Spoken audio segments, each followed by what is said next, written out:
global economy is the big topic. That's what we all care about most. But financial markets can come up with their own narratives and go their own way, at least for a while. So they're not in sync. They will be in sync eventually, but not always right away. A lot of times the financial markets get ahead of themselves and then they wake up to reality and they, crash, correct down. So there's a little bit of that going on. But in terms of global economy, I think your use of the word global is very much on point because we are going into or may already be in a global recession. Now that's rare. It's rare when China, Japan, US, Germany, they're all in recession at the same time. But that's what's unfolding. That's a big deal.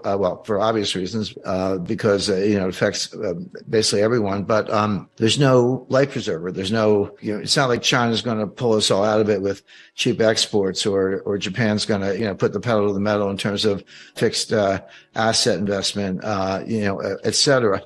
So that's a really bad sign. I mean, and just to be very specific, we just saw U.S. fourth quarter GDP grew at a 2.9% annualized rate. People are like, yeah, it's pretty good. And it's not good by post 1980 standards. It's not good at all by post World War II standards, but post 2008, yeah, that's not bad. Again, you have to disaggregate it and you look at what grew. It was inventories were a big contributor, and net exports were a big contributor, and fixed asset investment in particular. There was a big load of aircraft orders for Boeing, which is notoriously lumpy. They'll have a big month, blowout month, and then nothing for a couple of months, not nothing, but something very low. So when you look at that, inventories are counted as part of GDP, of course, but it's not necessarily a good thing. If inventories are piling up, it means retailers are not buying. And this kind of goes back to the whole supply chain breakdown of a year ago. That's what my book Sold Out was about. So you go back to, let's say the spring of 2022. The supply chain had completely fallen apart. And if you were a purchasing manager and you were saying to yourself, okay, we're kind of coming out of COVID, we're going to start growing, but the supply chain is broken. So instead of ordering one, container, I'm going to order 3 containers because maybe one will get through, through the bottlenecks. I only want one, but I'm going to order 3 and hope for the best. What happened was a lot of the stuff was alleviated, not for good reasons, not really for logistical reasons, but because the consumers slowed down a lot beginning in June, partly in reaction to the Fed starting to hike rates in March of 2022. And then here come the 3 containers. So at the exact moment when demand destruction is kicking in, your inventory is going to the rafters. So what do retailers do, or wholesalers for that matter, but retailers, they slash prices, that 2-for-1 sales, because inventories are a nightmare for retailers for obvious reasons. Number one, you have to finance them, so they eat up working capital. It could be cash, but now you got a bunch of stuff in the back office. And number two, it just takes up space. I mean, insurance costs and other costs like that. But the other thing people kind of underestimate is that, like, fashion stuff goes out of fashion. Last spring's styles are not next spring's styles. You still got last spring stuff. Good luck. We're getting close to spring, so you're dumping that stuff. Consumer electronics, you got an iPhone 13. Well, everybody wants an iPhone 14, whatever. I mean, you take the point. So piling up inventories is a very unhealthy sign. It means the retail sector is drying up, demand destruction is kicking in, costs are going up because you got to finance all this stuff, and your profit margins are going down. So I don't take a lot of comfort from that. But the other thing, to the extent you can disaggregate monthly data, and there's a lot of monthly data, 2.9% annualized for the quarter, but it really slowed down in December. Christmas was a disaster. I mean, people bought stuff for Christmas, but way below expectations. And again, it goes back to piling up the inventory at the worst possible time. So it looks like the U.S. is going into 2023. Possibly recession started in December. If not, we expect it to start soon. But you're seeing the same thing in Europe now. Europe got a break with the weather. Obviously there's a war going on, so that's a big factor. But, and natural gas prices skyrocketed and oil prices skyrocketed again in mid 2022.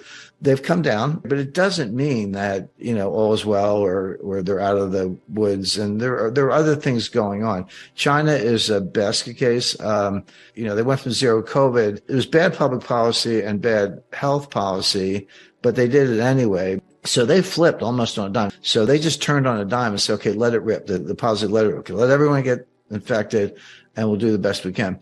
One of the ways you get through it is by letting it rip, and you develop what's called herd immunity. And that's what worked in North America and Europe. But the other difference between China and Europe and the US is that they don't have the healthcare system to deal with it. Our healthcare system, which is pretty good, was strained. Same thing in Europe. China has nowhere near the ICU units, the oxygen, the treatments, the professionals, the nurses and doctors, not even close. And when you get out to the village level, which is where most of the people still live, believe it or not, they often have nothing. But that is hurting the economy as much as the zero COVID. They had no good ways out. I'm not saying one's better than the other. They're both awful, but you still have a lot of things that are not COVID. The real estate collapse, the excessive debt, the demographic decline, just the impact of top-down management when you can't possibly get everything right, and decoupling from the U.S. and the U.S. cutting off, high-tech exports to China, including third country exports where they're relying on U.S. licenses or equipment. So China's in a deep hole, probably in a recession. Japan, same thing. So the global economy is in bad shape. It's going into a recession. Now, a lot of people have said that, we're going to have a recession as if it's no big deal, but they're expecting a mild recession. I see a much more severe recession. Now, the other half, what does this mean for financial markets? And there, the best way I've been able to explain it, imagine you're in an Irish pub and you got three Irish storytellers. And I'm part Irish, so I can talk about the Irish, but they're telling three different stories and you got to listen to each one. So there's the Fed story, the market story, and then there's something called reality, what's actually happening. So stock market's telling us Goldilocks, bond market's telling us, here comes Hurricane Mitch or whatever. And then there's what I call the reality. And I guess I'm a storyteller here, but what I see is a kind of a hybrid. The Fed's doing what they're doing, right or wrong. Okay, they're doing what they're doing. The market has their own interpretation. I agree with the market, certainly the bond market, that the Fed has probably over-tightened. They probably are at the so-called terminal rate. They just don't know it. They're going to keep going for the reasons I explained. That means they're going to make it worse. They're going to make the recession even worse. And they may pivot to say that there could be a rate cut. It won't be in April, but, rate cut in August, maybe. I wouldn't rule that out, but for a really bad reason. In other words, if the Fed cuts rates, which they may, the pivot may be real. It's not because they engineered a soft landing and Goldilocks and everything. Oh, that's just right. It's because they screwed up as usual, as they've been doing since 1913. They over-tightened and they found out too late. And then they have to slam on the brakes or take the foot off the brake, if you will, in terms of rate hikes and then pivot. And we've seen this movie before. This is exactly what happened in 2018. The stock market dropped 20%. I mean, it's like 19.9 or something on the Dow. So maybe not technically a bear market, but yeah, what's the difference? It dropped 20%. The Fed was tightening into that collapse. The Fed tightened on December 16th, 2018, only like 8 days before the Christmas Eve massacre. And after most of the 20% collapse had already happened, they tightened one last time. So what it shows you is that when the Fed's on a mission, they actually don't care about the stock market, this whole, Bernanke put and Greenspan put and all that. That's not how it works. They don't care that much about the supply chain was breaking down before COVID. Now, of course, COVID made it worse. Yes. And the war in Ukraine made it worse. Yes.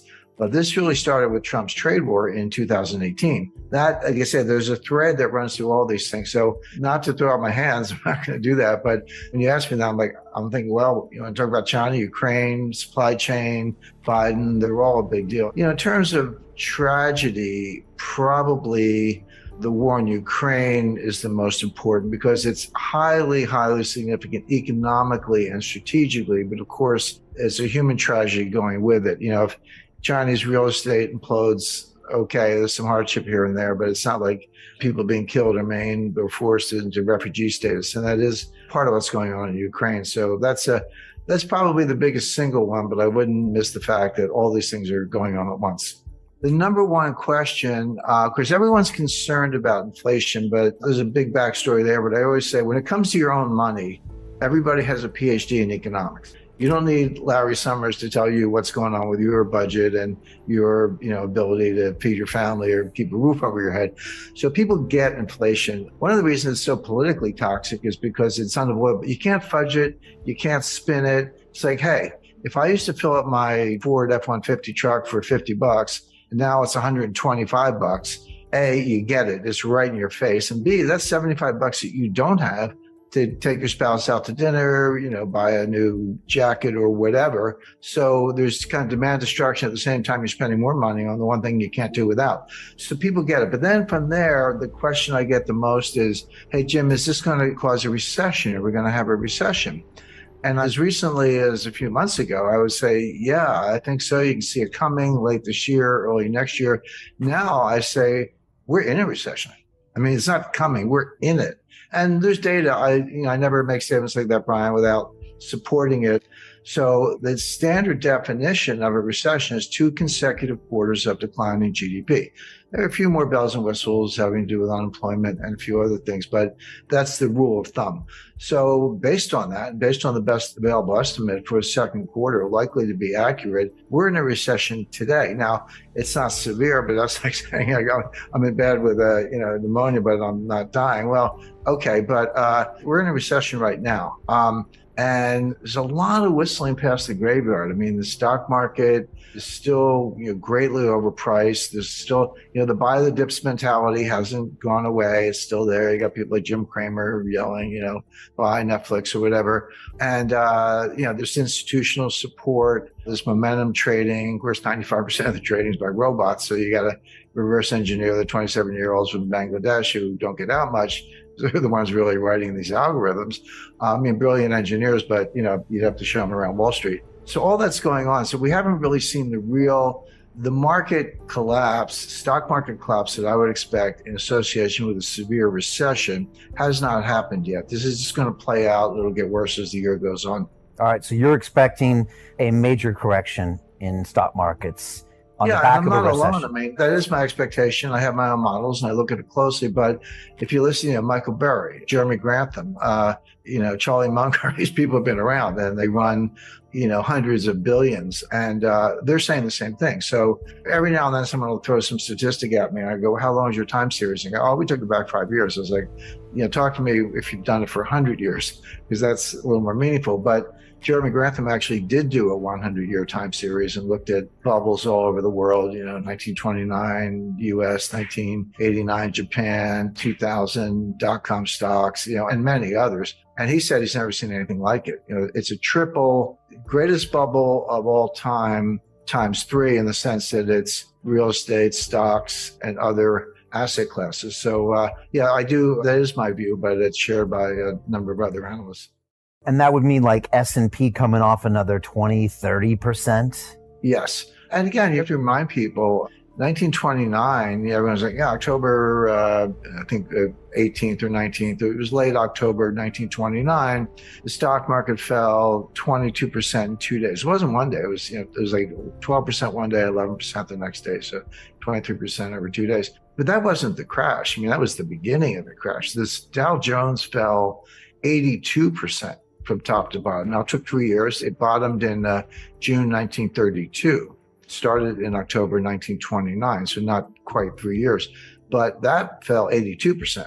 And that happens. So, we're down, NASDAQ's down, bounced back a little bit in recent days, down close to 30%, down, the S&P down over 20%. We're in bear market territory, but that's just the beginning. That's not what a full bear market, market adjustment looks like in the face of the kind of recession that I expect. Talk to me about inflation, because, I was looking at some of the inflation numbers and you have to go back to the 80s to see anything that's approaching double digit. I remember being just a kid hearing about double digit inflation. I could kind of remember the gas pumps, the lines at the gas. It's like a distant memory of me in the 70s. But, how do you talk to younger people these days about what inflation is or it means? Because I don't think people really grasp what it actually means to your savings or to the economy in even a medium term.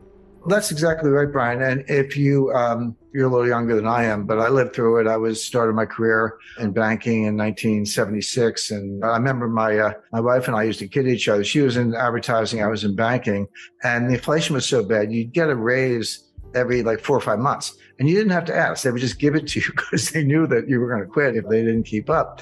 So she would get a raise, and she was making more than I was at the time. So we'd go out to dinner, and I would get a raise, and I was making more than she was. So we would just tease each other about that. But that's how it was. And the psychology was, if you needed a TV set or refrigerator, new car, whatever, you say, I better buy it now because the price is going to be higher. If I wait a month or 2 months, the price is going to run away from me. So it had huge behavioral effects. Of course, gold was, going to the moon. There was a lot going on at the time. But Brian, you're right when you say we're putting up inflation numbers today that are the highest in 40 years. That is correct. A little 41, actually, it was 1981 before we saw these numbers. But I remind people, the inflation in 1981 was the end of a 10-year period of inflation. It wasn't the beginning. It's like, that's some inflation. Yeah, we did. But it had started. In some ways, it started in 1968, and it really took off in 1974, 75. So 81, these numbers, that was when Volcker finally got it under control. But you go back to 80, 70, between 77 and 81, so that 5-year period, the dollar lost 50% of its purchasing power, not 15, 50 in that 5-year stretch. So you were putting up numbers, 10%, 11%, 13% and higher year after year. Yeah, 1981, it was, 9 or 10, which is what they're comparing it to today. But that was on the downslope. It had been higher than that in 77, 78, and 79. So the question is this the beginning of an inflationary surge where it's going to get even worse and it is going to last 5 years? Or is it different than that? But keep that in mind, because the 40-year comparison, it is correct, but that was the tail end of an even worse episode. And again, there is this comparison to the 70s. By the way, I think the situation we're in today is very different from the 1970s, and I'll explain why. In the 70s, it was triggered from the supply side with first the Arab oil embargo in 1973 as a result of the 1973 Arab-Israeli war. And then the price tripled, but it went from like $2 to $6. Okay. But, percentage terms, that's a huge jump, but it was still $6. And then it got to 12. And then in 1979, you had a second oil embargo because of Iran and the Ayatollah and the revolution and the hostages and all that. And then it went from kind of 12 to 20. So oil went up by a factor of 10 in the course of the late 70s because of those two different embargoes. So that's coming from the supply side. But what happened was the other source of inflation is on the demand side. So you have what's called cost push inflation. That's where, supplies choked off, or there's an embargo, or there's a shortage, natural disaster, a lot of things. It's coming from the supply side, and demand is inelastic, so you just pay up or, kind of do without.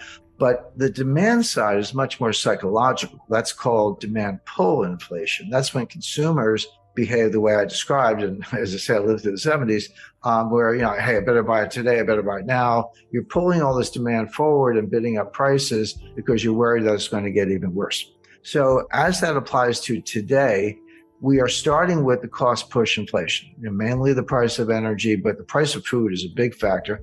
And of course, they're related. It's like, here's the energy, here's the food. Where do you think the food comes from? To get the food, you got to feed the pigs and cows. What do you feed them? You feed them corn. How do you get corn?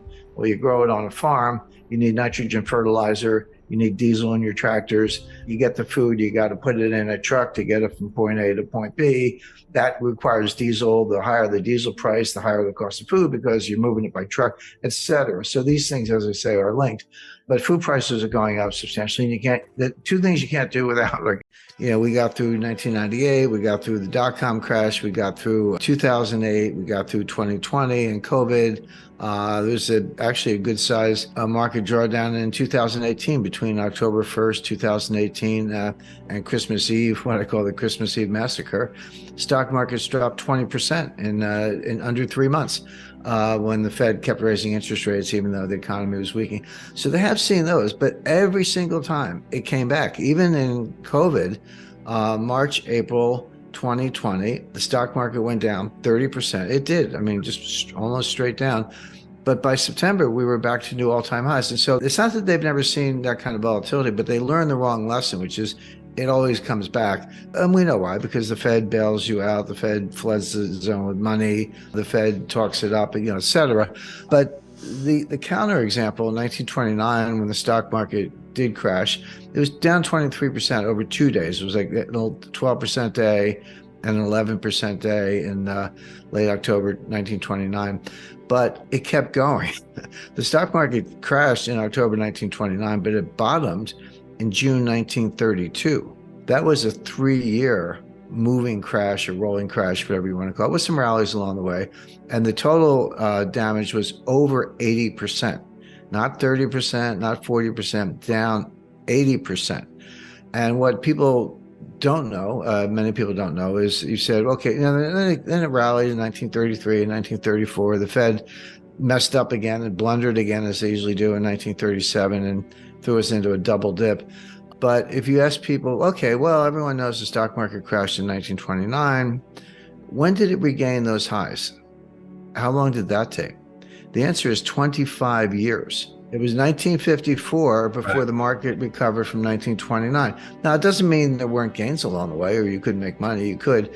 But if you say, oh, I'll just sit tight and wait till it comes back, well, a lot of people didn't live long enough. They never saw their money back because they didn't live 25 more years. So that's a real bear market. It's happened before. And the point is, you need to be prepared for things like that. And there are no one alive, but very few people alive have seen anything like that. And if you say, well, what if we had another market crash right now? We'll talk about reasons why in a second.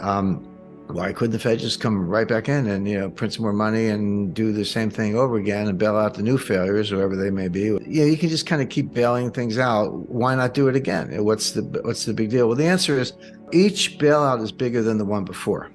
And that's the point. You can go all the way back 1994, Mexico, 1998, Russia, LTCM, 2000 dot-com, 2008 Lehman, 2020 pandemic. And they do bail out, but each one's bigger than the one before. I mean, we threw out $6 or $7 trillion of new debt on top of a $1 trillion a year baseline, $7 trillion in new debt to kind of dig our way out of 2020. So there's a limit. There comes a time when it's like, hey, this bailout is going to be 20 trillion, sorry, that check's too big. We're going to have to let some things fail. So what could happen? The first thing on my list is we're heading for a very severe recession. I just want to kind of explain briefly the dynamics of that. So the Fed's raising interest rates. We know that they started, so it wasn't that long ago, but March 1st, 2022, the Fed policy rate was zero. It was 0%. People remember Paul Volcker. Oh, Paul Volcker raised interest rates to 20%. Well, he did, but so far Powell hasn't raised them as high. But he's raised them fast. I mean, even when Volcker was working his way to 20%, it took 3 years from 1979 to 1982. So Powell's plan is clear because he's told us. He said inflation is job one. It's not that we don't care, but unemployment is going to go up. We're going to have a recession. He doesn't use the R word, by the way, but it's implicit in everything he says. We are going to have a recession. Unemployment is going up. And too bad. It's kind of too bad because we got to get inflation under control. And so the Fed is in search of something that they call the terminal rate. What's the terminal rate? The terminal rate is a rate that's high enough to bring inflation down on its own without further hikes. So it doesn't have to be higher than inflation. It has to be high enough to cause inflation to come down to the Fed's goal of 2% without hiking more. And when they get there to that terminal rate, they'll sit tight. They call it the pause. And the pause could be a year. And Powell said this. Again, this is right out of his script. So Powell's in search of the terminal rate. By the way, if you said to me, hey, Jim, what's the terminal rate? I would answer truthfully. I would say, I don't know, but neither does Jay Powell. Jay Powell doesn't know what the terminal rate is. He's kind of saying, we'll know it when we see it, but we're not there yet, and we're going to keep going.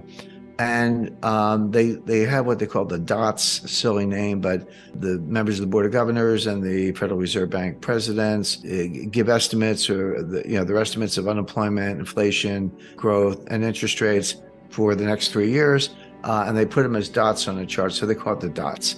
And then, Wall Street gets the dots. They do a central tendency and regressions and all this stuff. One of the top Fed insiders, like practically sits in Jay Powell's lap and has all the way back to Bernanke and Yellen, told me personally, he said, inside the Fed, they regard the dots as a joke. They're not better than guesses. Their forecasting ability is dismal. You or I would have better forecasts, and they wish they could get out of it, but they don't know how. So that's the truth. But the problem is Wall Street and the financial media and the talking heads on CNBC, they want to talk about the dots, and it does affect market behavior. So even though it's a joke, even though the forecasts are terrible, you have to pay attention because it affects the markets. And if you're affecting the markets, you're on the wrong side, you're going to get run over. So I look at the dots not because I put weight on them as predictive analytic tools, but because the market pays attention. The market says, hey, inflation is already coming down. And so the market says, hey, you did it. You're already there. Inflation is coming down. Why don't you stop? And by the way, you're going to get the message. The economy is going to be slowing down. Inflation is going to be coming down. And then you're going to cut rates. This is the famous pivot. Whenever you hear of the Fed pivot, that's when the Fed turns around and starts cutting rates instead of raising them. And that'll be just in time, and growth will slow, but it won't be too bad. And we'll come in for a soft landing. And this is the Goldilocks scenario. So again, typical Wall Street, get the pom-poms out. The Fed's going to cut rates, and so buy stocks. That's all Wall Street knows is buy stocks. But the conundrum is inflation coming down because the Fed is still hiking? Or is the inflation coming down because they're at the terminal rate? Well, we don't know. It's kind of hard to sort those things out. Powell would say, yeah, it's coming down. I know that, of course, but it's because I'm hiking and I'm going to keep doing it. My view is, no, you actually did it. It's mission accomplished. You just don't know it. That means, as usual, they're going to screw it up. They're going to blunder. They're going to go too far. And it's not going to be a mild recession. It's not going to be Goldilocks. In this version, Goldilocks gets eaten by the bears. In other words, you're going to throw this economy into a very deep recession because you're going to go too far, as usual, and you're not going to know it until too late. By the time you realize it's mission accomplished, you will have gone too far, too long, rates are going to be too high, and it's not going to be a soft landing. If Wall Street's talking up the stock market based on the soft landing Goldilocks scenario, but Powell's going to stick to his guns and raise rates too high, that's going to cause stocks to crash very severely, very suddenly. If the market were adjusting, say, yeah, Powell means it, he's going to keep it, and we ought to come down a little bit, that would be one thing, but that's not what's happening. The market's trying to rally. Powell's warning people what's going to happen. They're not listening, and it is going to happen. I'd rather be the U.S. than China. China's in even worse shape for different reasons. It's not so much interest rate policy, although they're subject to global interest rate policy and exchange rates coming from the Fed. But you can see it in real estate. It's a full-scale collapse. They're propping it up, but the buyers aren't interested. In other words, the Chinese government is telling the banks to lend money to real estate developers who can't finish housing. Well, that sounds good. It's like, okay, here's some money, finish the housing. But the buyers are not flocking in. The buyers have been burned. They're shying away from that asset class. They want to increase cash. They're looking at other asset classes. They don't have a lot of choices because China has very strict capital controls. They're trying to get their money out by means legal and illegal. They're buying gold when they can. But as I say, they may not have a lot of choices, but even money in the bank looks pretty good compared to what's going on in real estate. The problem is too big. The bubble is too large. It's gone on for too long. We don't hear about it the same way we did about the Japanese real estate bubble in 1989, 1990. That was an epic crash. Japan is still not recovered. I remember in the 90s, early 2000s, they talked about the lost decade. Well, try 3 lost decades. That's going into a 4th. That's Japan. I've lost count, actually 8 or 9 recessions since 1989. But it's really just one long depression. That's the way to understand the Japanese economy. China's going into something like that. We don't hear much about it because they're not transparent. They lie about their numbers. You need to look at private sources and use other analytic tools to understand what's going on there. But they've got drops in consumption, industrial output, real estate's collapsing, their price indices are collapsing, all this fear of inflation. It's been around, it's real, but it's now turning around very quickly. And you can see that in China. China's going through something that the world has never seen. They're going to lose 600 million people in the next 50 to 70 years. This is a demographic implosion. This is worse than the Black Death. Of course, the Black Death killed somewhere between a third and half the population of Europe in the 14th century. It was a good time for labor, by the way. The labor was so scarce that returns to labor went up versus returns to capital because there weren't enough workers. But that's the only thing that can come close. Even the Spanish flu of 1919 killed about, no one's certain of the number, but between 100 million and maybe over 200 million people. The 30 Years' War was certainly, in the early 17th century, was certainly highly destructive. But what's going on in China now is worse than any of those things. It has to do with simple demographic math. The key number is 2.1. Two people have to produce 2.1 children.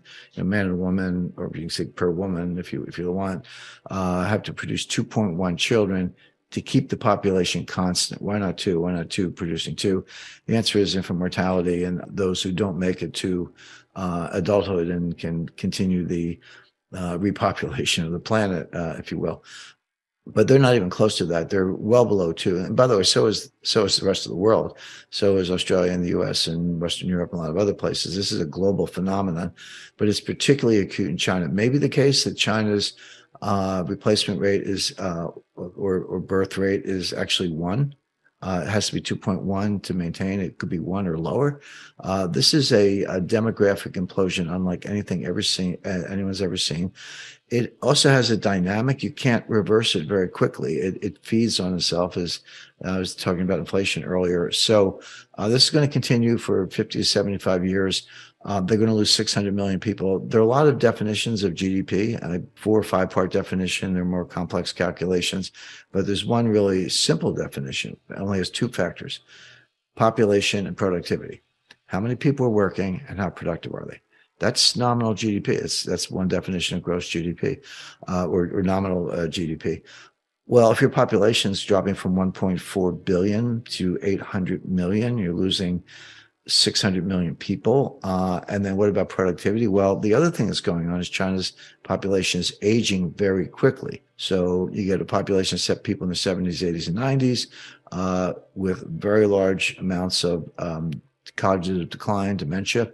Obviously, there's no productivity there, but it's worse than that because then you look at the shrinking population between the ages of 25 and 54. It's called that prime working age. More and more of those people are going to have to be involved in elder care. They're going to have to be basically caretakers or caregivers for the older population I described. A very worthy job, but not one that lends itself to productivity gains. Bathing hasn't changed in about 5,000 years. Robots don't do baths. The only real innovation in bathing in between 1870 and 1940, we did see the rise of indoor plumbing and hot water. That's good. I enjoy both, but that's it. I can't think of any other bathing innovations in the last several millennia. So if you have a shrinking working age population, a rising older population, high degree of cognitive decline, and a big slice of the working age population having to provide elder care or be caregivers for the older population, tell me where your industrial output's coming from. Tell me where your productivity is coming from. And sorry if I mentioned this already, but 50% of the water in China is poisoned because of, just their industrial practices. They if you're a gold miner in Australia, I invest in gold mines around the world. I know that places like Canada, the US, and Australia, if you use cyanide to leach the gold, and that's a very common technique, you have to account for every, microgram. Whatever you put in, you got to take out, weigh it, dispose of it properly. In China, they just dump it into the rivers, and so the rivers are poisoned.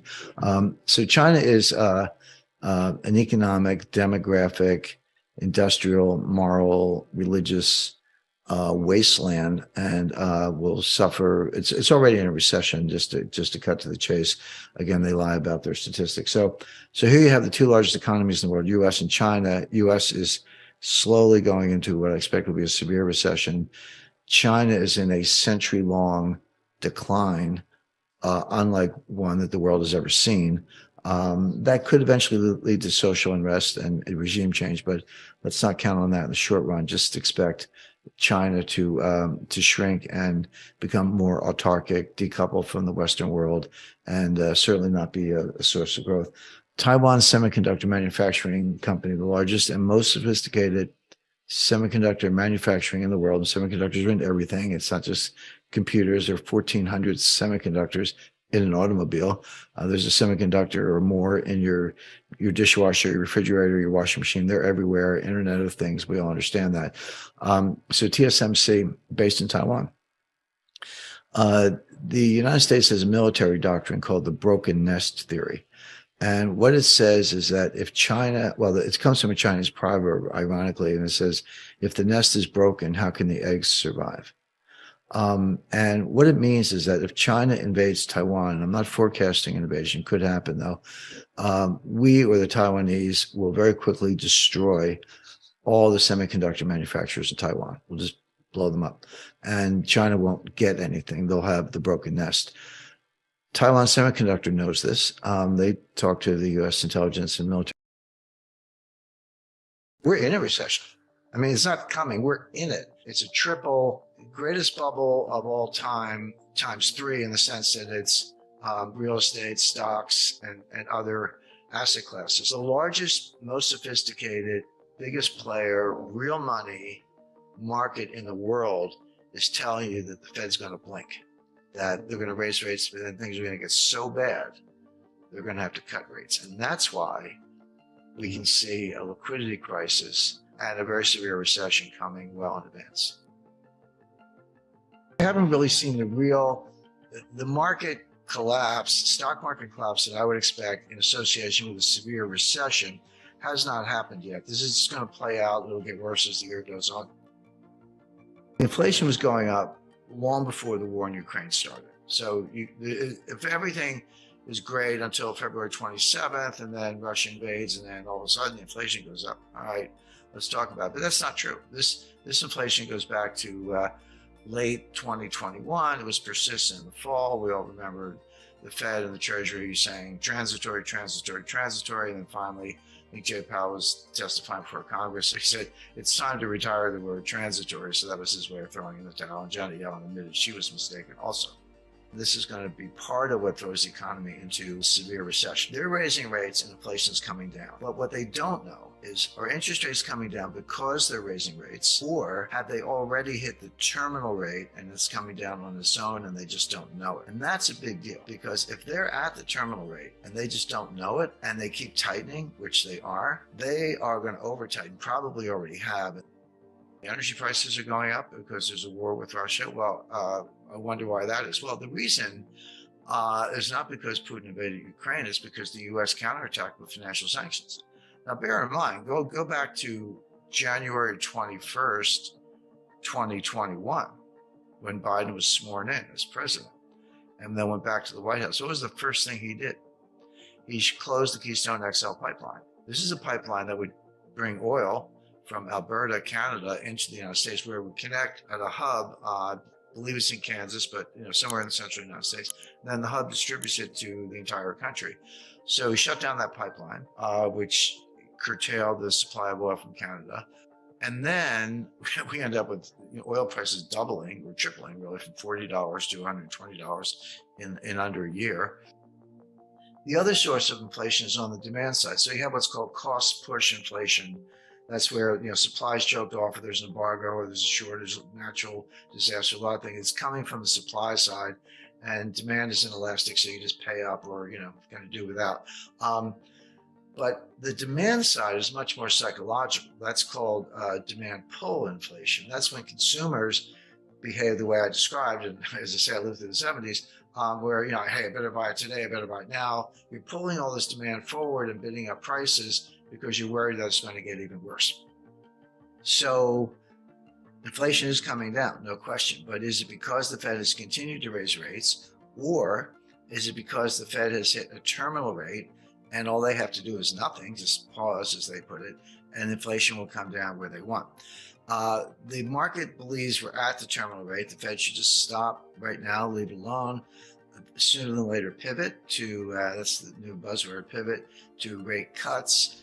And it's the anticipation of those rate cuts that has Wall Street all spun up. They get the pom-poms out and saying, buy stocks, buy tech, because the Fed's going to cut rates. The Fed does not see it that way at all. The The Fed says, yeah, we're raising rates, inflation's coming down, but we're not at the terminal rate. We'll kind of know when we see it, but they think it's probably 5.25. That's a very good estimate based on what the Fed has said themselves.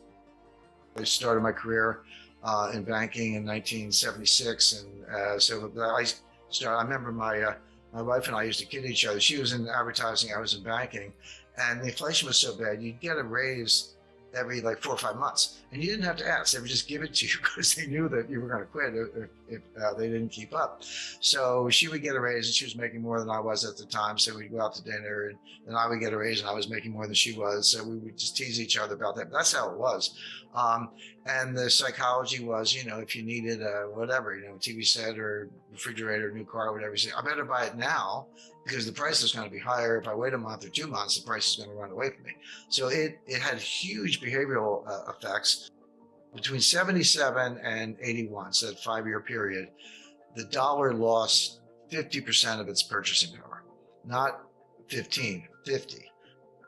During the first part of the Great Depression, unemployment was high, output was dropping, trade was dropping. It was a very, very bad time, no doubt about it. But not everybody was out of work. Not everybody was poor. There were a lot of people with a lot of money at the time, but it was felt that being ostentatious was poor form. It's like, okay, I'm lucky I have a job, I've got some money, but I'm not going to buy a new car, buy a big house, or flash it around or whatever, because it's really not considerate of all the people who actually have fallen on hard times.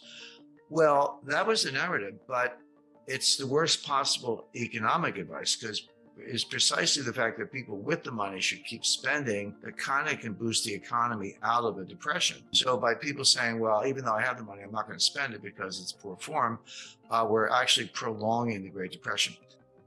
Today, we are starting with the cost push inflation, mainly the price of energy, but the price of food is a big factor.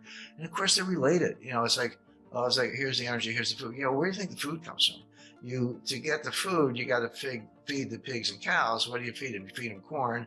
How do you get corn?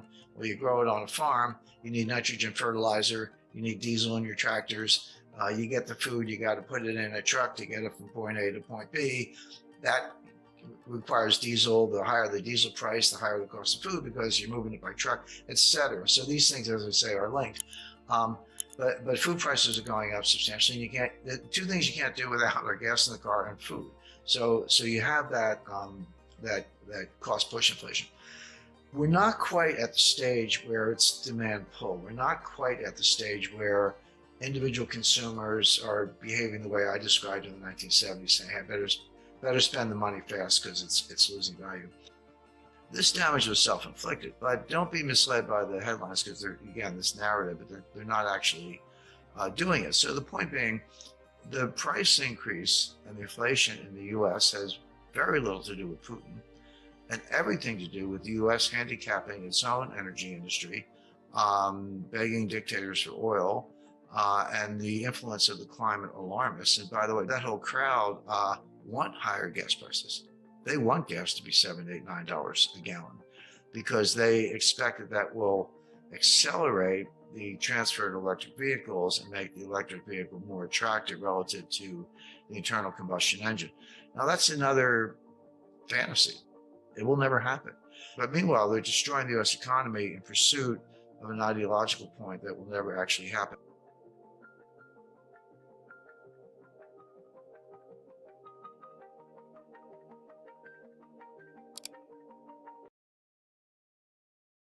It's going to get worse. Inflation's here to stay.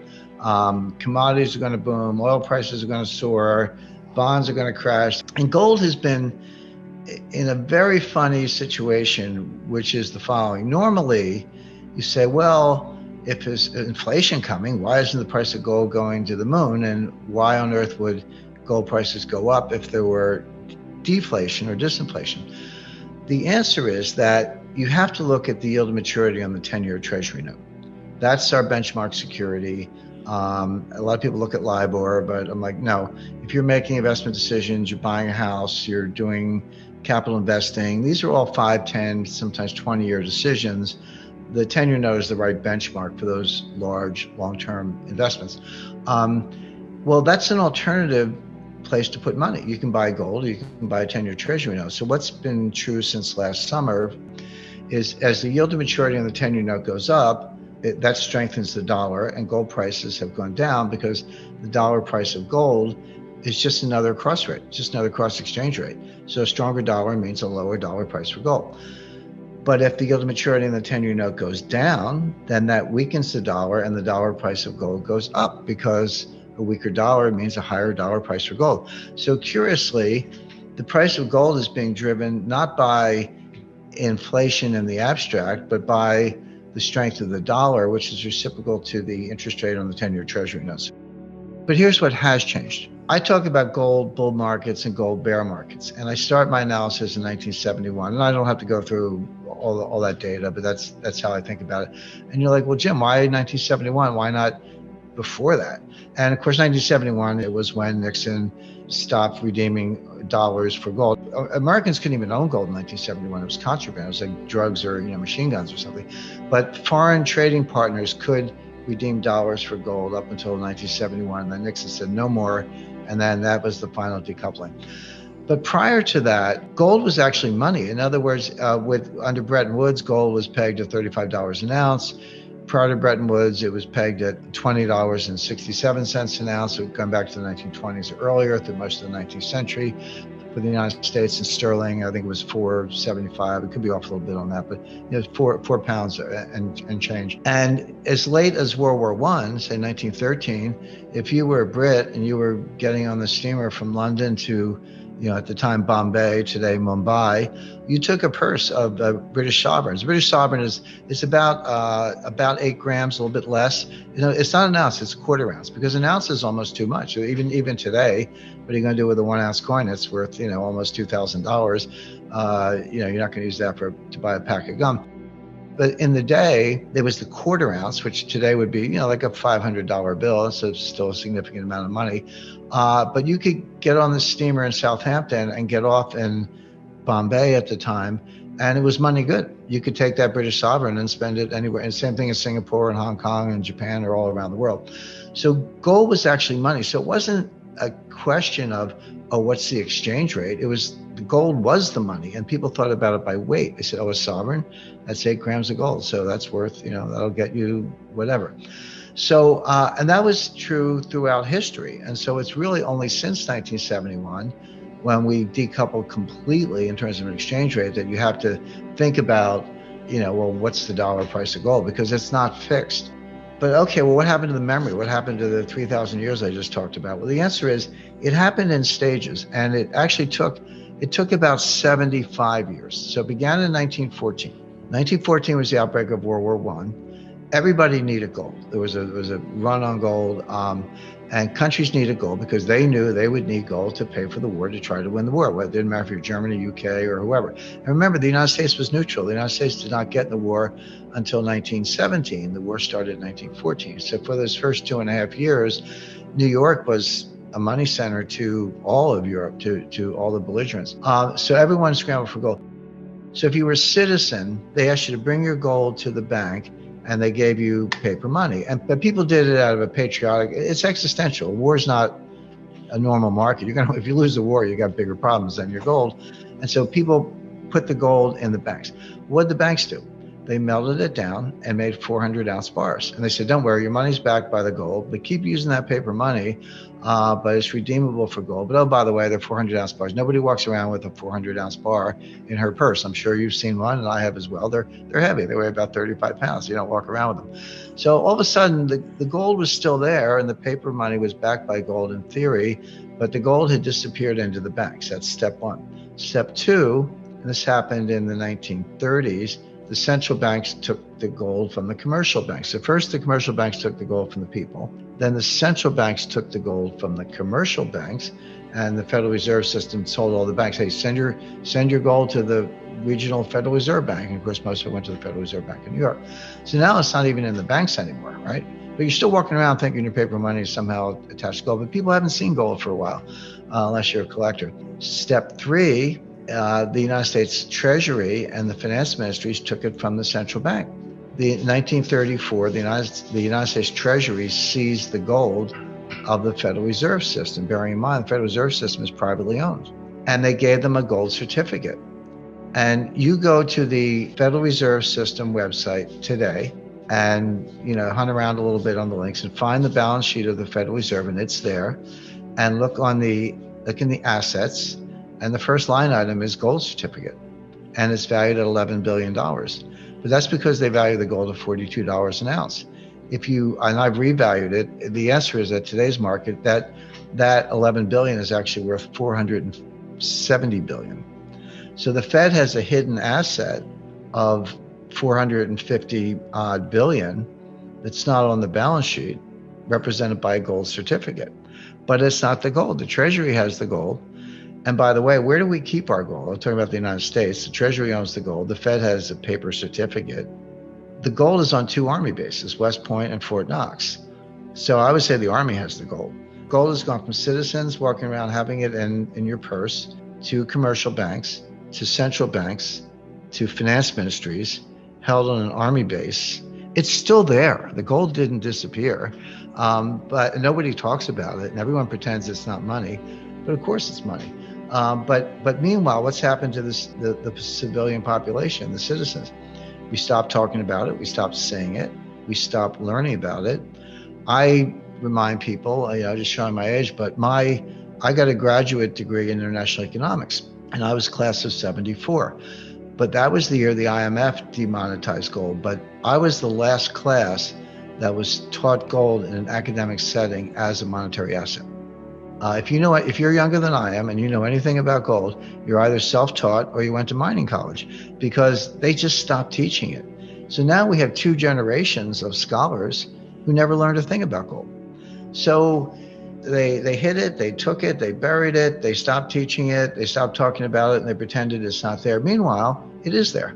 And Russia is a good example of someone who takes it seriously. In the US, we still have our 8,000 tons, 8,133 tons. We haven't given it away. We haven't sold any gold since 1980, by the way. We got the British to do it. We got everyone else to do our dirty work. The British sold more than half, the British sold more than half their gold. The Swiss sold 1,000 tons. The IMF sold 400 tons in 2010. That was the last significant sale by a monetary institution. Australia sold most of theirs. Canada sold most of theirs. If I were one of these other countries, I would say to the U.S., hey, why don't you sell some of your gold? But the U.S. doesn't. We haven't sold an ounce since 1980. He was on the shortlist to be nominated to the Board of Governors in Washington to fill the seat that Lael Brainerd left. Lael Brainerd was a member of the Board of Governors. I believe she was vice chairman, but she left to go to the White House in the National Economic Council. She really is smart. She's a big brain. She knows what she's talking about. Very few of them do, but she's one of them. But she goes to the White House, but that's an audition for Secretary of the Treasury, because they're going to throw Yellen under the bus. Yellen knows nothing. If Yellen were on this call right now, she wouldn't know anything we're talking about. How is that possible, Jim? Affirmative action. When she was chairman of the Fed, I said she was incompetent, and I was right. And then she became Secretary of the Treasury. She's a statistics geek from Berkeley. She's got a big brain. I'll give her credit on IQ points. So what? That's not the same as common sense or working knowledge or knowing how the street works. She's never worked, outside of government in her entire life. I don't care what your resume is. If you've never run a business, met a payroll, negotiated a purchase sale agreement, kept your morale up with negative cash flow. If you've never done any of those things, you don't know what it's like to be in the real world of the economy. She doesn't, but her specialty as an economist was labor economics. Okay, well, there's a place for that, but not as U.S. Treasury Secretary. You have to know, she didn't know monetary policy of the Fed. She doesn't know fiscal policy of the Treasury. Knows nothing about international economics, and that gets us into the role of the dollar. She was like her husband won a Nobel Prize. Okay, George Akerlof. I know a lot of her close associates. If you don't want to say affirmative action, you can say the Peter Principle. Which, this goes back to the 60s. But the Peter Principle is you get in a bureaucracy and you do a good job and they give you a promotion. And then you keep doing a good job and they give you another promotion. And you keep doing a good job. And eventually you get promoted to something where you're incompetent. You're in over your head and you fail, but then you stay there because you're not getting another promotion. And so the result is bureaucracies are populated with incompetent people because they've all risen to their level of incompetence and have nowhere else to go. I would say she got there at the Fed, how she got another chance at Treasury, but that's the answer. But Lael Brainerd, I'll say, is more talented, and hopefully she'll be. So they'll throw Yellen under the bus, blame her. By the way, that's the Biden technique: deflection and denial, and just blaming other people. So they'll blame her for the whole thing. She probably doesn't see that coming, by the way. Maybe she should tune into London Real. And then they'll put Lael Brainerd over there. But Mary Daly was on the short list to fill Brainerd's seat at the Fed. Well, you can forget that. She can't get to a hearing at this point. But she was running around on, climate change, social justice, George Floyd, BLM. And again, free country. You want to express a view, be my guest, but not as chief regulator of Silicon Valley Bank. Yeah. It's so should they have let it fail? And what would have been the carnage, Jim, if they had? Well, again, this hindsight. You shouldn't have been allowed to get to that place anyway. But there might have been more. This is where there's a lack of creativity. It's kind of all or nothing. It's like, if this fails, we're going to have a wave of failures of startups in Silicon Valley. Well, that's probably true. But most of them fail anyway. If you know the venture capital business, and I'm sure you do, most of these things fail anyway. A couple of winners here and there. Well, how difficult would it have been? So now you're the entrepreneur. You had $5 million of working capital, which you got in a round, an angel round or whatever from some venture capitalist in Silicon Valley. You got some premises, you got a payroll, you got some developers, you got employees, all that stuff. And now your cash is frozen. Not just frozen, but gone. You got a Yang money, you got a due bill from the FDIC. Now who's to say if those companies were well run and they actually had some good technology, how difficult would it have been to make a few phone calls and say, you know what, we're stuck in this thing. I need a 2-year bridge loan, or I need a 1-year bridge loan. And I'll collateralize it by the proceeds of my receivership certificate. And as and when I get paid, I'll pay down the loan. We can have a simultaneous closing. All good. You could have got money. Some of those firms could have got money. Some of them not. Maybe some layoffs. Maybe they would have failed, but most of them do anyway. I mean, that's my first point. But that was not the majority of, and unemployment would have gone up. I mean, I'm not saying that there are no hardships, Brian, but we gloss over the greater hardships on the economy as a whole. And that gets to the other lie, which was Janet Yellen coming out and saying, there's no cost to the taxpayer. Like, wait a second. Because you mentioned the bailout of the Fed taking the loans below market value and giving them, at market value and giving them par value, which is more for 1 year, and glossed over that whole thing. But there was a separate bailout, which is the FDIC guaranteed every penny of every deposit in all those banks. Well, when you look at the numbers, you have grossly depleted the insurance fund. The FDIC is an insurance company. That's what the I stands for. And they have reserves, just like every other insurance company. They charge premiums. That's how they go. This would have basically wiped out the reserves. So how are you going to top up the reserves in the FDIC for future bank failures? Well, they said, we're going to raise premiums on the banks. Okay, they are. But what do the banks do? Well, they're going to either pay you less interest or charge you fees. In other words, the bank isn't just going to sit there and write checks to the FDIC and watch their P&L evaporate. They're going to pass the cost on to the customer, which is us, which is the American people. So does your tax bill go up? No, but your interest rate's gone down, or your banking fees are going up. So the cost is shifted to everyday Americans. So don't tell me that we're not paying the bill, because we are. So again, these are in the nature of government lies to kind of, disguise what they're actually doing. I don't have $100 billion, so maybe there's a level where you got enough money and it's not your primary concern. I like making money, but it's not what the first thing I think about when I wake up in the morning. The first thing I think about is how do you, solve problems and what's going on. It seems to have some of that, maybe more than a little. Look, if you don't have free speech and you abandon the Constitution, I mean, is this like the fall of the Roman Republic? I mean, there's a little bit of uncomfortable resemblance. Again, going back to what we said earlier, you got to study history. It's certainly not the same, but there's no better playbook for doing analysis than a really good understanding of history. It's why today in America, and I would say not just communists, but neo-fascists and other forms of dictators, and we have plenty of those in Washington, one of the first things they kill in the curriculum is history. They stop teaching it, because if you knew a lot of history, you'd see these things for what they are. But I had some pretty good history teachers, and I've always been interested in it. So, yeah, I was shocked by what's revealed, even though I've been around enough to maybe not be shocked, but just the extent of it and the depth of it. And, I, have a lot of sympathy for the, users who were suppressed and squashed and deplatformed, and even more sympathy for the victims of that kind of censorship. So we were on the front lines of that information war in 2020. And so when I see these files, I see it from a slightly different angle. I mean, April 6, 2020, we had the second largest YouTube live stream in the world that day, Jim. 65,000 concurrent viewers watch me in this studio have a 2.5 hour conversation where things were questioned as far as efficacy of a PCR test, masks, future vaccination policies, which were really early. Even origination of the virus might have come out of Wuhan, something they'd literally almost lock you up if you had mentioned that in April of 2020. 30 minutes after that, Jim, for the first time in my 9-year history of London Real, a video of mine on YouTube was deleted and banned. And I thought, what is going on here? I thought the weirdos are the people that got censored in this world. And then after that, I was subsequently banned, shadow banned from the following platforms: LinkedIn, Facebook, Instagram, Dropbox, PayPal, right? With 6 figures of balances on PayPal. Dropbox, where I didn't think they were watching my videos. I mean, that's technically my information.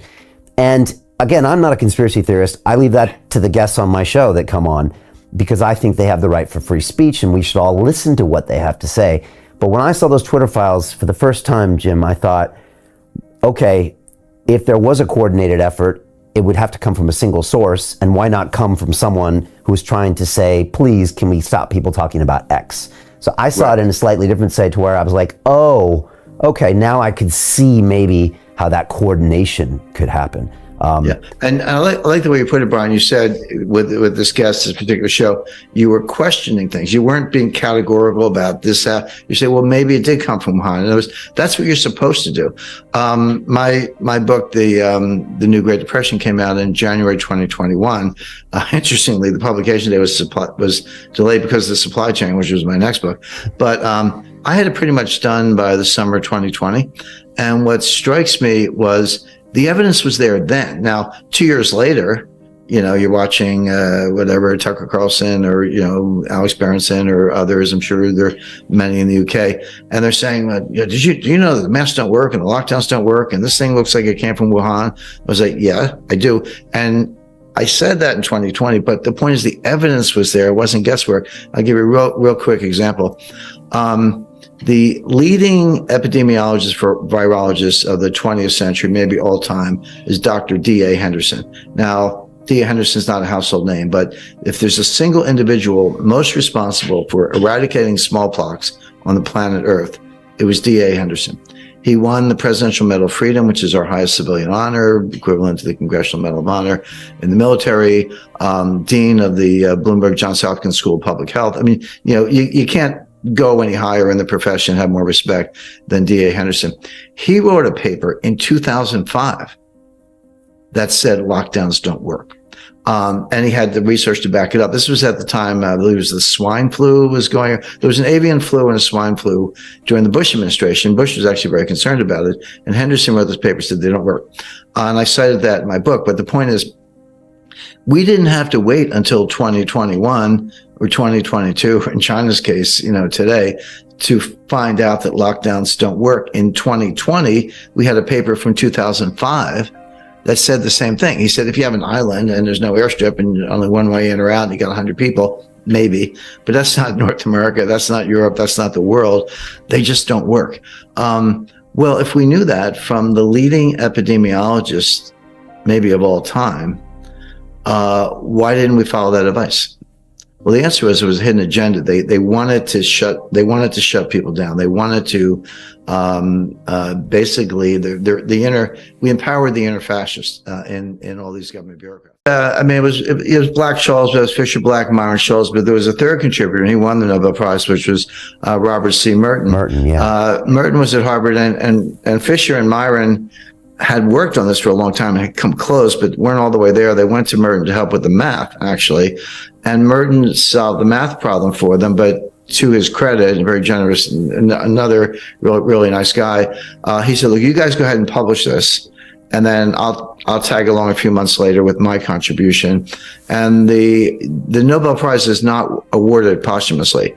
So Fisher Black sadly died before they got the prize. So Merton and Scholes won the prize. And again, to their credit, they pooled the award, divided by 3, and gave 1/3 to Fisher's widow, which I thought was very, appropriate and, very generous of them. But, it was a math problem. You write about what they call Brownian motion, which is random. And, so it was sort of, you had a fan, if you will, of probabilities. And then, different degree distributions, some more likely than others, et cetera.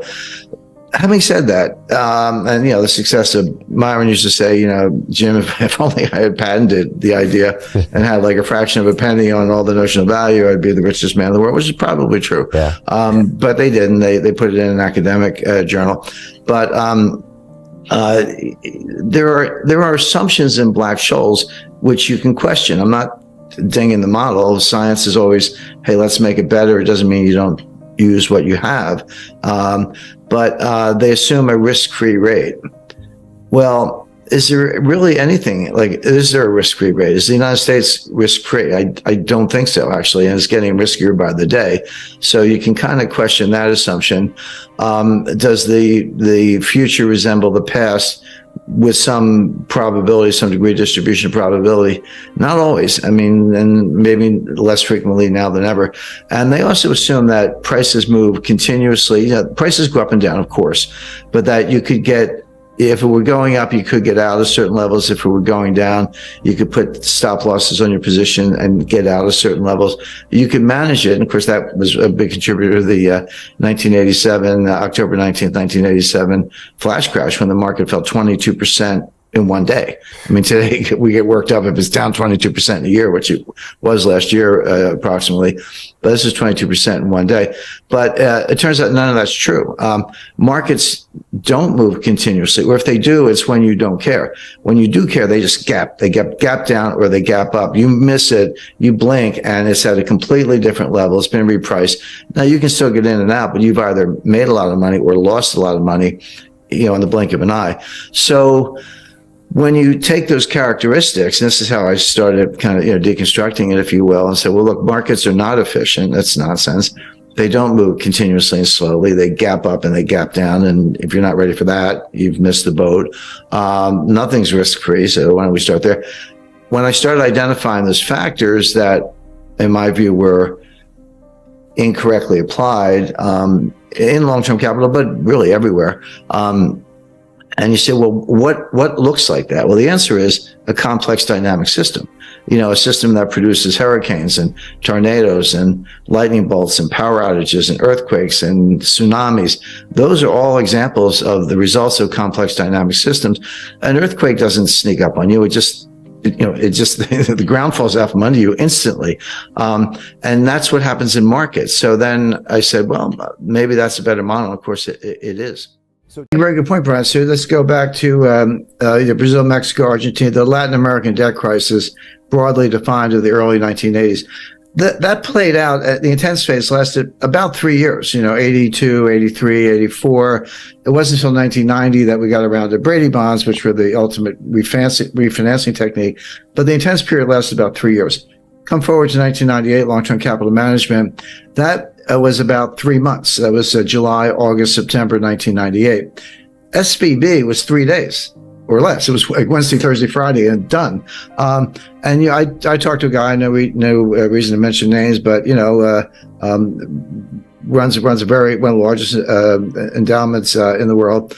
And he said, Jim, we moved. We were moving billion out of Silicon Valley Bank. And we got the wire transfer request in, but we didn't know, because, you have to close business Thursday. We didn't know until Sunday that the money was going to move. We got a confirmation on Monday. We didn't end up moving the money.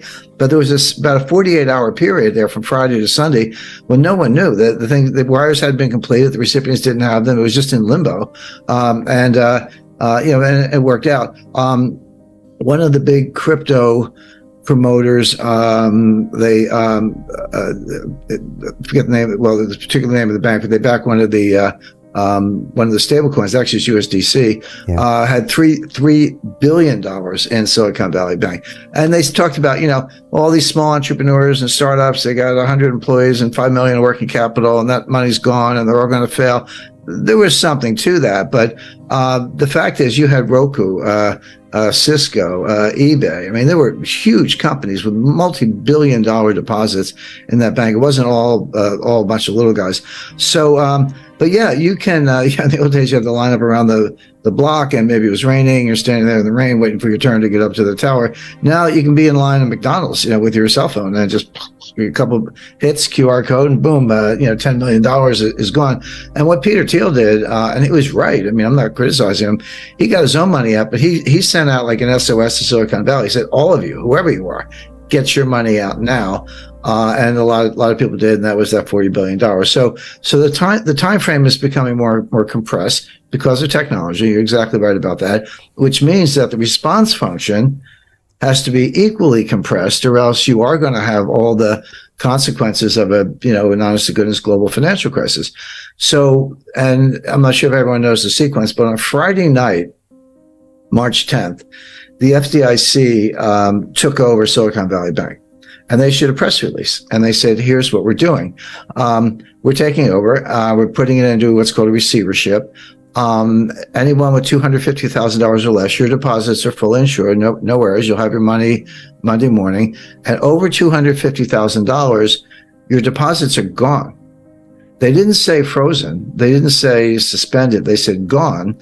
And they gave you a receivership certificate, basically an unsecured printed up IOU from the FDIC, but not money. And it's a receivership certificate. And they said, hang on to them. In effect, we're going to sell assets. And as and when we realize proceeds from assets, we'll give you something. We'll give you distributions on these things. Don't know how much, don't know when. We'll do the best we can. Remember in the RTC days in the early 90s, it took them 2 years, and they were very efficient. I worked with them at the time. We were in their offices when we were sitting on boxes because they didn't even have furniture, but they were doing deals. So they had the right attitude, but that took 2 years.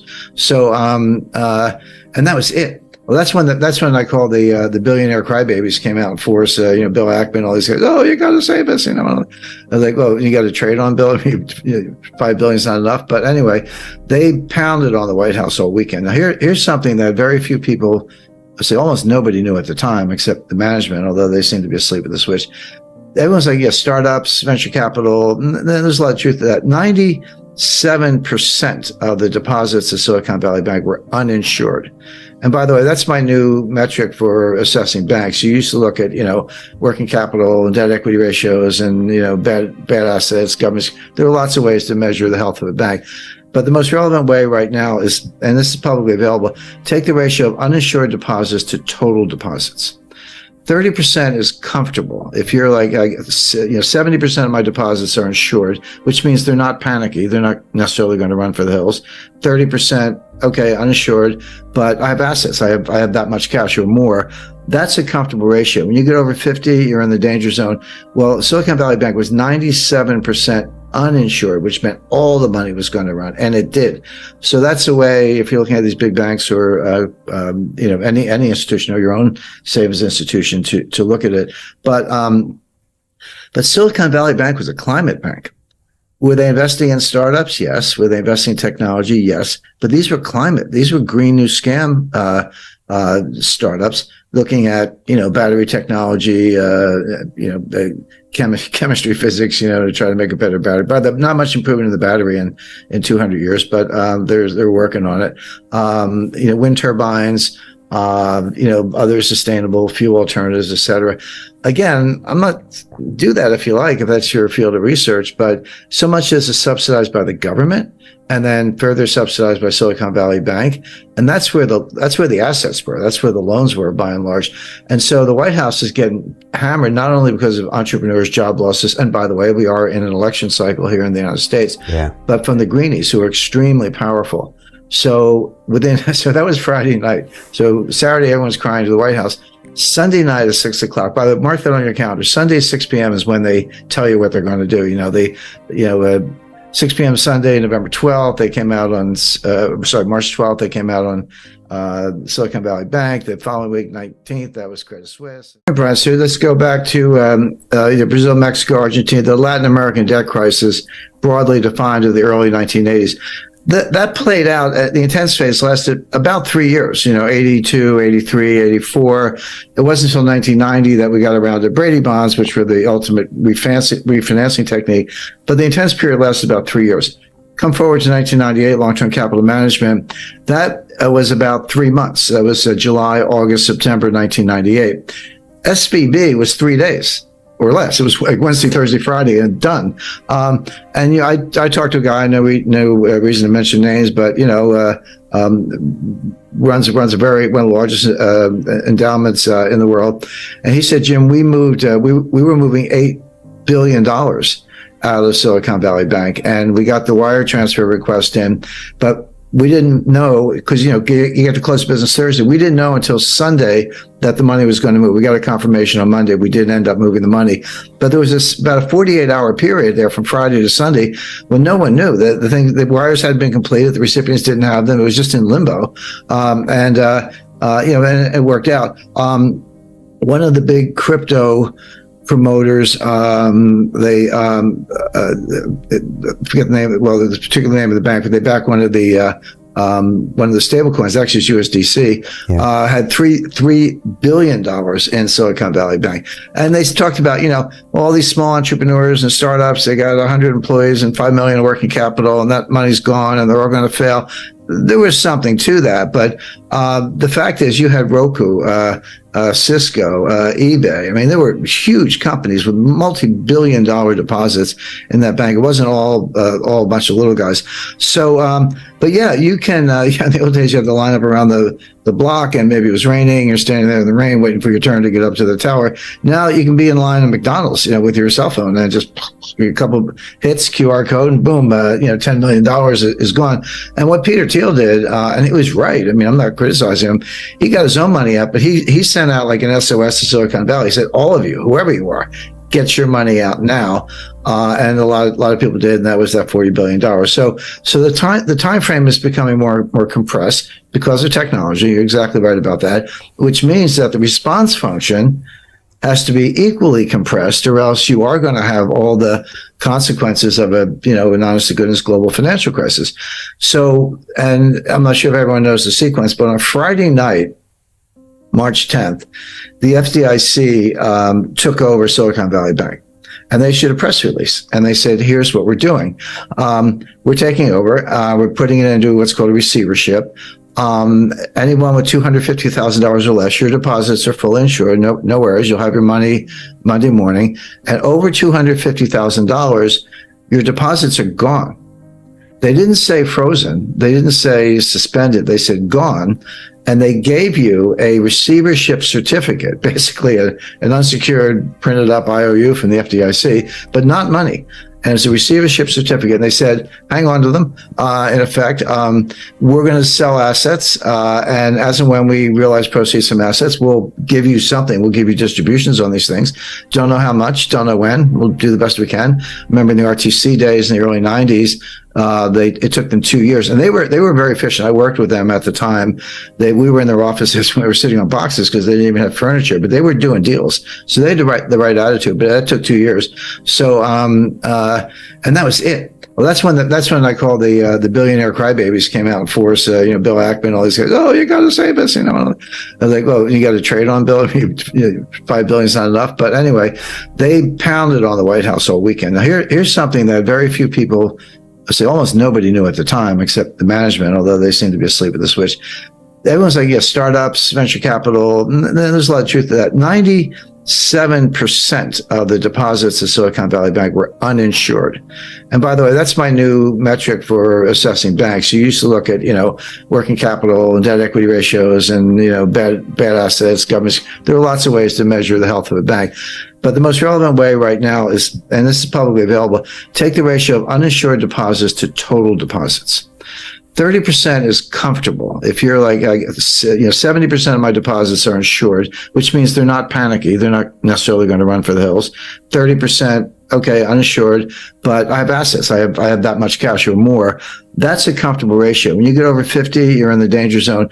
Well, Silicon Valley Bank was 97% uninsured, which meant all the money was going to run, and it did. So that's the way, if you're looking at these big banks or any institution or your own savings institution, to look at it. But Silicon Valley Bank was a climate bank. Were they investing in startups? Yes. Were they investing in technology? Yes. But these were climate. These were green new scam startups looking at battery technology, chemistry, physics, to try to make a better battery. But not much improvement in the battery in 200 years. But they're working on it. Wind turbines. Other sustainable fuel alternatives, et cetera. Again, do that if you like, if that's your field of research, but so much is subsidized by the government and then further subsidized by Silicon Valley Bank. And that's where the assets were. That's where the loans were, by and large. And so the White House is getting hammered, not only because of entrepreneurs, job losses, and by the way, we are in an election cycle here in the United States, but from the greenies, who are extremely powerful.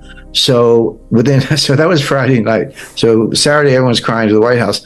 Sunday night at 6 o'clock. By the way, mark that on your calendar. Sunday, 6 p.m. is when they tell you what they're going to do. 6 p.m. Sunday, November 12th, they came out on, March 12th, they came out on Silicon Valley Bank. The following week, 19th, that was Credit Suisse. The math and the science behind diversification and why it's a good strategy is very clear. That's not much debate about that. The problem is people don't understand what diversification means. They think if they have 50 stocks in 10 sectors, semiconductors, consumer non-durables, or whatever, they're diversified. And what I say to them is, you may have 50 stocks, but that's one asset class. You're in stocks. And in stressful situations, they become highly correlated. So you're not getting the benefit of diversification. You think you are, but you're not. So what does a diversified portfolio look like? Well, I have a slice of stocks. I'm not anti-stock market, but you got to pick the sectors and the stocks that will perform well, even in the kind of conditions we're talking about. And I would go back to energy, natural resources, agriculture. So, Marathon, ExxonMobil, Chevron, ADM, Cargill, mining companies, and not just gold, but I recently invested in a lithium mine. The Green New Deal, I call it the Green New Scam. It's a scam, but it doesn't mean it doesn't have legs, whether you like it or not. The fact is, it's going to go on. So the lithium's in short supply, graphite, et cetera. So there is a portfolio you can have, which is natural resource oriented, that will do well, even in the kind of tough environment we're talking about. Slug of cash, absolutely, maybe as much as 30%. I like treasury notes, 10-year treasury notes, but seasoned to taste. If they're a little too volatile, look at 5-year notes, 2-year notes. They're going to come down a lot, not right away, not tomorrow morning, but sooner than later, because of everything we discussed, which is recession and interest rates will follow. They're a lagging indicator, but that'll happen. Bonds, particularly the sovereign bonds, especially the U.S. Treasuries, they're looking the best they've seen in a long while, and relatively recently, some have said it's like the best I've seen in my career. So I'm just curious, do you find that compelling for the moment in time we're in here? Absolutely. There's hate to get too deep in the weeds in terms of bond math, but there's something called a DV01. DV01 is the dollar value of 1 basis point. What that means is, obviously, basic bond math, interest rates come down, the price of the bond goes up. They're just inverted. It's a little counterintuitive, but the question is how much. And the lower the interest rate, the more the price of the bond goes up for every basis point drop in rates. So in other words, if you go from 9% to 8%, you'll have a nice capital gain on your bond. But if you go from 3% to 2%, it's still a 1% drop, but you're going to have a much bigger capital gain. In each instance, it's a 1% drop in rates, but the amount of capital gain on the bond is much higher. In other words, the DV01 is higher when the rates are lower. Again, it's all counterintuitive. The lower the rate, the greater the capital gain on each basis point drop in yields. That's basically. So yeah, when you go from 3% to 2%, that's a home run in terms of capital gains. So you get the yield, you get the safety, you get the liquidity, and if you feel like selling it, you got a nice fat capital gain. Gold, I always recommend 10% slice. But based on what we were talking about, I would get silver dollars, American Silver Eagles. Yeah, the monster box, that's, a bit of jargon. Monster box comes from the U.S. Mint. It's treasury green, nice shade of green. It comes with a compression strap. I recommend don't open it, unless do not break except in case of fire. But inside are 500 1-ounce American Silver Eagles. That's a lot. They'll feed your family for probably a year. It's a market price, be around $10,000, $12,000 for a monster box. But to me, it's like battery and flashlight. I like them both. And, I talk about gold a lot because it's a form of money, and I do the monetary analysis. I do invest in gold mines, but I don't hold myself out as a geologist, but I do think about it from a monetary perspective. And then people always say, Jim, what about silver? What about silver? I'm like, look, if gold soars the way I expect, silver's along for the ride. There's not going to be a world of $3,000 gold and $20 silver. That world doesn't exist. If gold's at 3,000, silver's going to be pushing 100. So without giving an exact forecast, silver will be along for the ride. Silver is a little more difficult to analyze because it has industrial applications. Gold really doesn't. Gold's not good for anything except money, but it's the best form of money. Silver is used in a lot of applications. So if you have a recession, it's perhaps the case that the monetary value is going up, but the industrial input value is going down. So it's a little bit more of a mixed bag, but silver is going to do fine. And I do think it's extremely practical because in a world of CBDCs, silver will be a form of spending money. Gold, even the 8-gram coin I mentioned, the quarter-ounce American Gold Eagle, still $500. It's like pulling a $500 bill out of your wallet. It's a lot for groceries. Home prices are coming down, a little more in some markets than others, but if it's income producing and it's solid and it's a place like, someplace people want to be, like Austin or Phoenix or whatever. I mean, I know there's markets down a little bit right now, but it's like buying a 10-year bond. It's got steady monthly income and or certainly farmland. But income producing real estate, not commercial office buildings, should be a part of a diversified portfolio. Yes. I like private equity, and it's, you got accredited investor issues and finding good deals and good promoters and good management. But, some good deals in the mining sector I like. Well, that would be one. I wanted to talk to you real quickly about the current state of media. I'd just love to hear your thoughts on this because I know this is something that you care about, that you've written about a bit. And you're playing a role in trying to give people, more accurate, more nutritious, more actionable information than what they're able to get from the news sources that they're just directed to by society. If you talk about what they call legacy media, mainstream media, so Washington Post, New York Times, LA Times, NBC, ABC, CBS, MSNBC, CNN, that run of characters. The first thing you discover is, I know a lot of these people. I've been on all these programs. I know this for a long time. I spent a lot of time in Washington, had dinner with most of or lunch or whatever, dinner actually more often with most of the names you've heard about. Some of them are fine, some of them nice. A lot of them are either not that bright, or, they're good on camera, or whatever. They got a desk at the Washington Post. They're not that bright. Or if they've got some degrees, they've been kind of indoctrinated. We're at the point now, a lot of these people are 28, 33, 34 years old. There's nothing wrong with that. That's, good. You're in the heart of your career. But that means they graduated from school in, 2016, 2017 or whatever. And they're thoroughly indoctrinated. I went to school when we learned, it was pretty rigorous.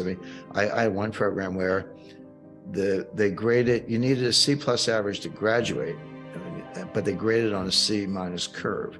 So you're like, how do you get it? How do you even get a C+ if they're grading on a C- curve? The answer is people quit. In other words, you were trying to struggle to be. I did get an A in partnership taxation, and I'm proud of that. But the standards are down, the mission standards are down, affirmative action takes over. When you get into the classroom, I don't care where you're at, Ivy League, whatever, it's just indoctrination. The market has a way of sorting it out. If revenues are down, advertising's down, viewers are down, subscriptions are down, eventually they will go out of business, not overnight, and then new media channels will arise. And there's a lot of garbage on the internet, but there's a lot of good stuff. And if you want to keep tabs on the war in Ukraine, you have to know where to look. It's not easy, but there are a number of channels with, and I'm talking about military officers, colonels, brigadier generals, people on the ground in Ukraine, not, some studio in New York. You can find out what's going on. But I think my intelligence training is helpful because you have to be very persistent and know how to dig.